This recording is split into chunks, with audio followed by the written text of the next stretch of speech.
Alam niyo, naubos ang pera ng Pilipinas dahil sa inyo eh. Pina-allow niyo sila nung maglalaro ng fake na ID. Kaya hinigop niyo yung pera ng DPWH. Because I will be leaving shortly, I will be meeting all your wives. Spouses. Because there will be an oath-taking of the Spouses Foundation of the Senate. But speaking of the Senate, tatanungin ako sigurado ng mga asawa nila puro mga senador ang binabaril eh. Bakit ba, ano ba yung I want to clarify, Mr. Engineer Hernandez. Ano ba yung sinasabi ng abogado mo merong 6 na senador kang babanggitin? Ano ba yun? Your Honor, ang banggit niya po siguro yung laman po ng computer ko. Actually, may mga congressman po na nandun na hindi po senador yung laman nung computer ko. So fake news yun, ha? May 6 na senador na nunumbrahan mo daw. Mga congressman yung nasa computer mo. Yes, yung nasa computer ko po, congressman po. Okay, thank you. So fake news nga. O naligaw si Raymond. Diba? Anyway, basta yung ating media, ingat naman tayo sa mga fake news. Kanina umaga, may napanood na naman akong fake news tungkol sa sarili ko. Hindi ko alam na nangyari yun eh. Mr. President, I agree with you kasi maraming mga insinuations, nabanggit, Senator Sherwin Gatchalian, Senator J.B. Ejercito, kung sino-sino na lumalabas na pangalan. That's why we need to clarify kasi ikaw ang kinukote nung lawyer. And nasa national news ito eh. So in fairness to our colleagues, na hindi naman talaga nabanggit at wala namang katibayan, babanggitin na nakabitin at ikaw ang reference, you know, the Senate President has to really clarify this matter. Because this is a sensitive issue. Hindi ba? Imagine, Senate Finance Committee, biglang sasabihin ng lawyer mo na, of course, he did not name names, ano?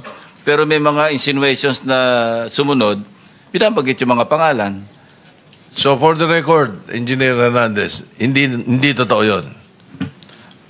Hindi po, Your Honor. Alright, thank you. Mr. Chair, follow up ko lang doon. Hindi na, kahit na time ko na. Time mo na yan. May 7 minutes ka. Bryce, during the interview ng abogado mo, si Raymond Porton, Attorney Porton, sinabi niya na pinagalitan ka pa daw niya. Bakit ka daw namimili kung sinong sasabihin mo? Totoo ba ito? Hindi po, Your Honor. Ako po ang nagalit sa kanya kasi mali po yung information na lumabas. Ikaw ang nagalit sa kanya? Hindi naman po. Pero sa interview niya, sabi niya, pinapagalitan ka niya dahil namimili ka lang kung sinong ilalaglag mo. Hindi lahat sinasabi mo. Hindi po, Your Honor. Ako po nagsabi kay Attorney Fortune na wag naman maglabas sa information na wala pa naman tayong ebidensya. So sa ngayon, pinalitan mo na si Attorney Porton o siya pa rin? Siya pa rin po, Your Honor. Oh, siya pa rin. Tapos hindi kayo magkakaintindihan. Ano ba ito? Patuloy pa rin ang inyong relationship kahit na nagkababanggaan kayo? Sinabi ko naman po na pag inulit niya pa po, hindi ko na po siya ko-consider, Your Honor. Mr. Chair, may I move that next hearing, Attorney Porton be invited here because mabigat yung sinabi niya, Mr. Chair. Ito'y parang sort of... Consult tayo sa legal kasi abogado yan, lawyer eh. Yeah, we have to invite him as... Lawyer-client relationship. Tingnan natin, tatanong muna tayo sa mga abogado. Hindi tayo abogado pareho eh. We have to invite him as a resource person, Mr. Chair. It's like a sort of Damocles hanging over our heads. Pag sinabi niyang gano'n, dapat paklaruhin ninyo. It can be anybody. Pwede ako, pwede siya, pwede si Senator Risa, pwede si Senator Bam. Dapat maklaro ito. Kaya sana maimbitahan si Attorney Porton. I got the feedback. That's confidential yun. That's attorney-client privilege communication. So, pero bakit niya sinabi sa media, Mr. Chair? Ikaw, hamonin mo na lang. Huwag na dito. Thank you, Mr. Chair. Salamat. Pero Mr. Chairman, yung kliyente na mismo, dinideny yung sinasabi ng kanyang abogado. No? So... Sige, Mr. Chair. Sa Soler, Mr. Chair, yung binhanap natin na tao na gumagawa ng fake na ID, andito ba? Torigusa? Halika. Archibald Torigusa. Engineer, Siguro, may utang pa to sa inyo, no? Your Honor, malaki po utang pa sa 24 amin. million, ano? Opo, Your Honor. Ayan, mamaya tanungin natin. Mr. Chair, yung movement ng resource person papunta sa upuan, deducted yun sa time, Mr. Chair, ha? Bilang per segundo yung pagbilang nito. Kaya nga.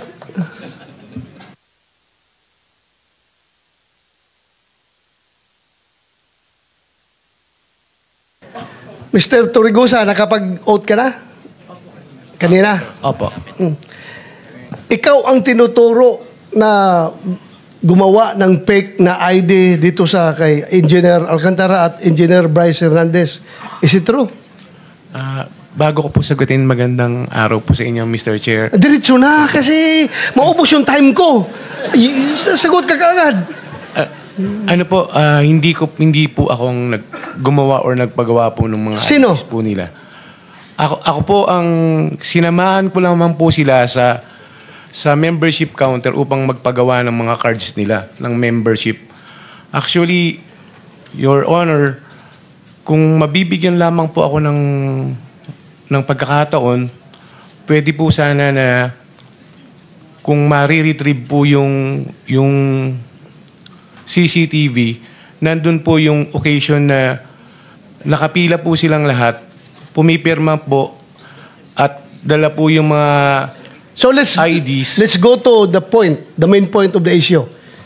Bakit ibang pangalan nila nakalagay sa ID? Hindi ko po alam yon, Your Honor.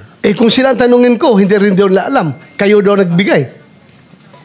Alam mo, mabigat ito ha? Because kung totoong kayo ang nag-facilitate sa pag-manufacture ng fake ID para ito mga taga-DPWH kahit na illegal sila na maglaro dyan sa casino, nagiging instrumento kayo. You are not only an accessory, you are an accomplice to the crime na inubos nila yung pera ng gobyerno sa paglaro dyan sa Soler dahil kayo ang nag-facilitate. At yung pag-facilitate niyo ay talagang krimen yan. Falsification. Gumawa kayo ng ID na ibang pangalan para hindi sila matunton. Your Honor, Sino ang gumagawa ng ID doon sa Soler? hindi ko po talaga alam, Your Honor. Hindi nga.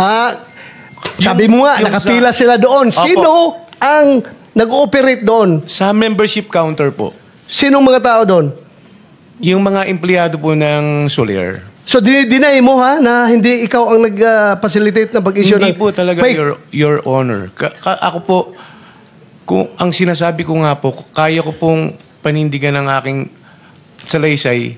Kasi meron pong, kung may re-retrieve lamang po yung video, lahat po sila doon, nakapila po sila So, doon. sino ang nandoon, nagbibigay ng gumagawa ng ID? Magbigay ka ng pangalan.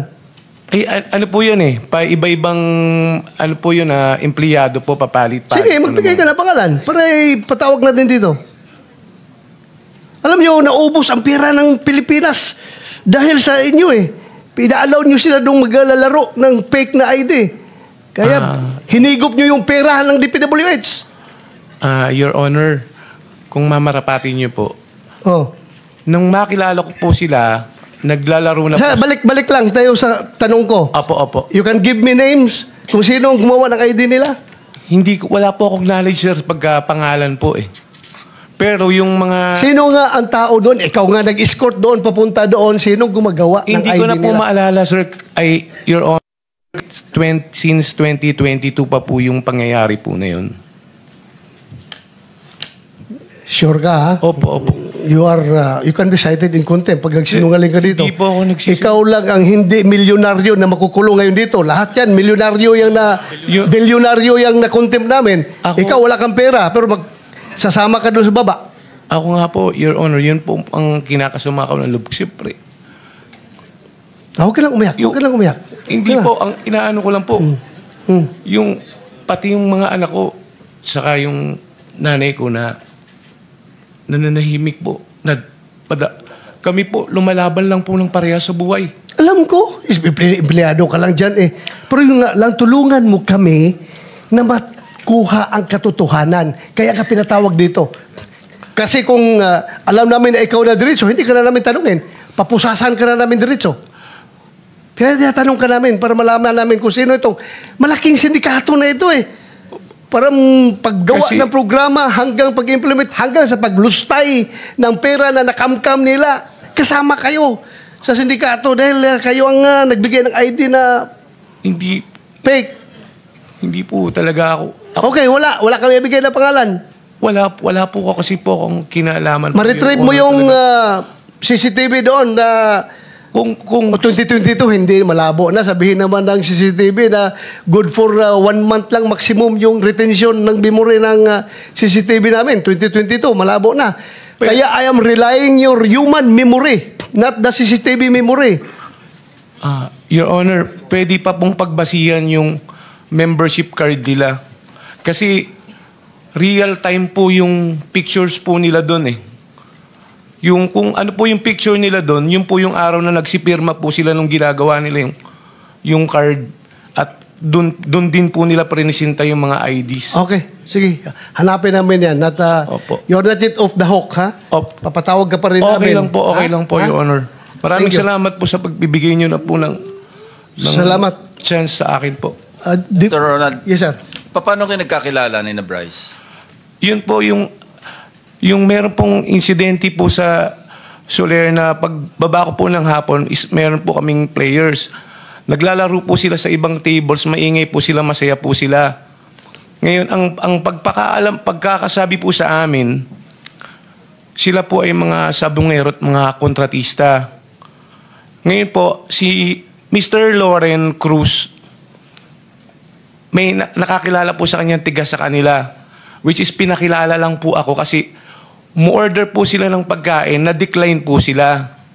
Kaya po pumasok yung point na yung pagpapa-member po nila, pinaliwanag ko po sa kanila na yung kung ano po yung pribilehiyo pagka magiging member ka po ng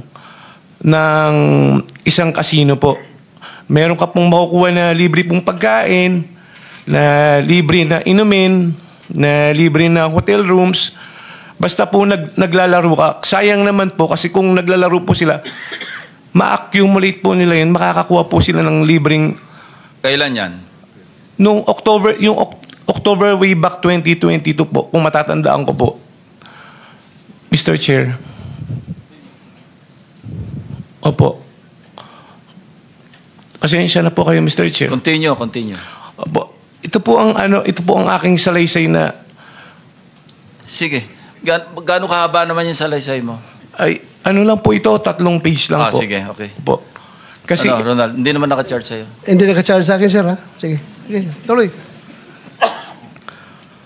ako si Archibald de los Reyes Torregrosa, may hustong gulang Filipino na ninirahan sa 2203 P. Florentino Street, Sampaloc, Manila. Matapos mabatid ang aking mga karapatan sa ilalim ng umiiral na batas at nanunumpa ng maayon sa batas at malayang kusang loob na nagsasalaysay. Ako po ay nagsasalaysay ng buong kusang loob upang klaruhin ang aking pangalan at maglahad ng pawang katotohanan lamang base sa aking personal na kaalaman. Sabit mo na lang yan, yung may sustansya na lang pag-usapan natin. Paano kayo nagkakilala, paano umabot sa nag-apply ng membership card. Yung po yung, ito po yung ano. Sige, diretso mo na lang doon kasi alas 12 na. Apo, yung po yung kinikwento ko po sa inyo po, Mr. Chair, kanina po, na kung bakit ko po sila nakilala, yun po yung kasi pag araw-araw po ako sa casino, alam po namin yung mga bagong mukha din po doon at mga bagong... Tapos na tayo doon. Paano sila nakapag-apply ng membership card? Magkaiba yung membership Apo, card. bumalik po sila po. Sandali. Apo. Magkaiba yung membership card saka yung fake ID, hindi Opo, ba? opo. Okay, paliwanag mo yun. Yung membership card po, kasi para po makakuha ka ng membership card is kailangan po ng valid government-issued ID. Kailangan po yun para pagkuha niyo po ng card. Which is, pinaliwanag ko po sa kanila. Tapos, nag-decide po sila siguro after 3 to 5 days na bumalik po sila ng casino. Which is, pagdating po nila, in-inform po ako ni Mr. Loren na nandyan na po sila. Kung pwede daw tulungan ko po sila ng pagpaprocess po nung mga cards po nila. Makikita mo naman po doon po sa CCTV na sinamahan ko po sila doon sa pila. which is yung mga bagong member din po, pumipila din po. Dala sila mga government-issued ID. Opo, opo. Oh. Sige. Opo, pumipila din po sila. Tapos pagdating po doon sa counter, pag tinawag na po yung pangalan mo, pipirma ka po, tapos pipicturean ka, yun po yung lalabas po doon sa card mo. So apparently, yung mga fake ID na, yung mga fake na pangalan na, yung mga aliases na yung isinabit nila doon. Hindi ko po alam, Your Honor, Hindi nga. Yun ang lumalabas sa kanila. Anong pangalan sa membership card? kung ano po yung ilagay po nila doon sa lisensya po, or kung ano po yung mga valid issued government IDs Okay. na... So ibig sabihin, wala kang kinalaman doon sa kanilang mga fake ID, yung government issued ID like driver's licenses, wala kang kinalaman doon kasi pagbalik nila, dala na nila yon. Opo, opo. Thank you. Your Honor. Thank you, Mr. Chair. I would like to go to DBM. Yes, Mr. Chair. Pilayo, sir, oh. From casino to DBM. Ako'y nagtataka kung bakit ganito na lang ka powerful si Saldico na siya na ang chairman ng Appropriations Committee ng House at the same time para na rin siyang secretary ng DBM at the same time para na rin siyang secretary ng DPWH. You know why? Kasi dito sa records natin for 2024 only yung unprogrammed appropriations, particularly doon sa SAGIP, strengthening assistance for government infrastructure and social programs, 200 billion plus ang na-release ninyo and 155.8 billion ni-release nyo sa DPWH. Ang program ito Ngayon, sabi ni D. Alcantara, pupunta sa kanya si Saldico, nagsasabi na meron kaming ilalagak sa inyo na pera, na pondo, gumawa ka ng listahan. Tapos, pag gumawa na si Alcantara ng listahan, submit niya kay Saldico. So, ang tanong ngayon from Saldico, ito ba'y sinabit niya kay Secretary Bunuan or diretso na sa inyo? Bakit nakapag-release kayo ng SARO sa mga ghost projects sa Bulacan na galing sa program appropriations? Mr. Chair, Sige. we only act on requests coming from the agency, not from the Congress. So in this case, this comes from the Department of Public Works and Highways, Mr. Chair. Okay, Engineer Alcantara, sa pagkakaalam mo, pag-submit mo ng listings ng project kay Saldico, binibigay pa niya kay Secretary Bunuan para si Bunuan mag-request sa DBM? Sir, hindi ko na po alam yung after nung nagbigay po ko kung Saldi. Hindi ka nagtanong? Hindi na po ako nagtanong. Basta sa kanya ko lang po pinapasa by Viber po. Okay, so assuming na ito ay sinasubmit ni Saldico to Secretary Bunuan being the head of, tama ba sabihin ko, head of procuring entity si Secretary Bunuan in this case? No, Mr. Chair, No. he is the head of the agency. Head of agency. Kasi isasubmit niya ito sa inyo in the form of agency budget. Special budget request. Ano? Special budget request, Mr. Chair. Special budget request. Isasubmit sa inyo. Ngayon, pag nag-certify ang Bureau of Treasury na merong available funds, magbigay ka agad kayo ng SARO para dyan. Correct?